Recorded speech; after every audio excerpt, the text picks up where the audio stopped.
ఇంత ప్రభుత్వ ఖజానాకి ఇసుక మైనింగ్ పెరిగితే ఇవాళ కాంగ్రెస్ ప్రభుత్వం ఆదాయం పూర్తిగా తగ్గి ప్రభుత్వ ఆదాయం పూర్తిగా తగ్గి ప్రభుత్వానికి రాకుండా అనుముల కొండలరెడ్డి గారి జేబులు నిండుతున్నాయి.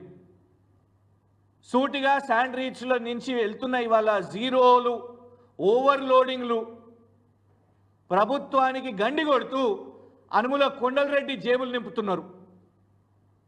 కరీంనగర్ రీచులు, పెద్దపల్లి రీచులు, ఫైన్ శాండ్, గోదావరి నుంచి వచ్చిన ఫైన్ శాండ్, ఫైనెస్ట్ శాండ్.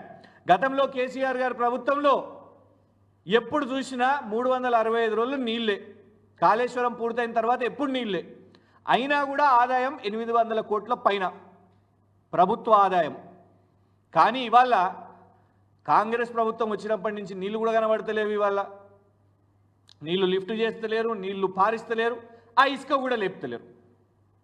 ఇసుక లేపుతున్నది ప్రభుత్వ ఆదాయంలో కనబడాలి కదా. ప్రభుత్వ ఆదాయంలో కనబడకుండా లోడ్లు పోతున్నాయి. ఇవాళ కాంగ్రెస్ ప్రభుత్వం వాళ్ళు ఈ సంవత్సరంలో జరిగిన గత సంవత్సరంలో మొత్తం బల్క్ ఆర్డర్స్ని బయట పెట్టాలి, జరిగిన ట్రాన్సాక్షన్స్ని బయట పెట్టాలి. ఎందుకు మేము ఈ ఆరోపణ వేస్తున్నామంటే ఇలా మేం కాదు, లారీ అసోసియేషన్ వాళ్ళే లేఖ రాశారు ప్రభుత్వానికి. ఏ లారీలు అయితే పాపం ఇసుక లోడ్లను ట్రాన్స్పోర్ట్ చేస్తున్నాయో వాళ్ళే చెప్తున్నారు ఓవర్లోడింగ్ ఒత్తిడి పెడుతున్నారు అని.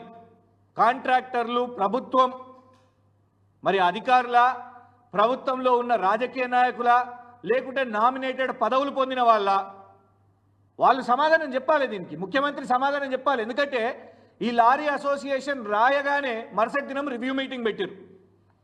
రివ్యూ మీటింగ్ పెట్టింది తేల్చిందేందో ఇప్పుడు చెప్తా మీకు. కానీ లారీ అసోసియేషన్ వాళ్ళు సూటిగా ఆరోపణ వేసిర్రు, మమ్మల్ని ఒత్తిడి పెడుతున్నారు ఓవర్లోడింగ్ చేయడానికి. మళ్ళా మా బండ్లు సీజ్ అయితేనేమో మాకు నష్టం. అంతేకాకుండా ఒక్కొక్క లారీకి 14 చక్రాలు ఉన్న లారీకి వైలేషన్స్ చేసుకుంటూ 32 టన్నులు 35 టన్నులు లేపుకుంటూ ఇంకా లోడింగ్ చేసినందుకు కూడా 2,500 రూపాయలు, ఓవర్లోడింగ్కి మళ్ళా 12,000 రూపాయలు. ఇసుక మాఫియా, యనుమల కొండలరెడ్డి వాళ్ళ ముఖ్యమంత్రి రేవంత్ రెడ్డి వాళ్ళ అన్న సపోర్ట్తో చేస్తున్న ఇసుక మాఫియా, ఇది లారీ డ్రైవర్లు వాళ్ళు లేఖ రాశారు ప్రభుత్వానికి, దీని మీద ఏం చేస్తున్నారు మీరు ఇది అనేసి.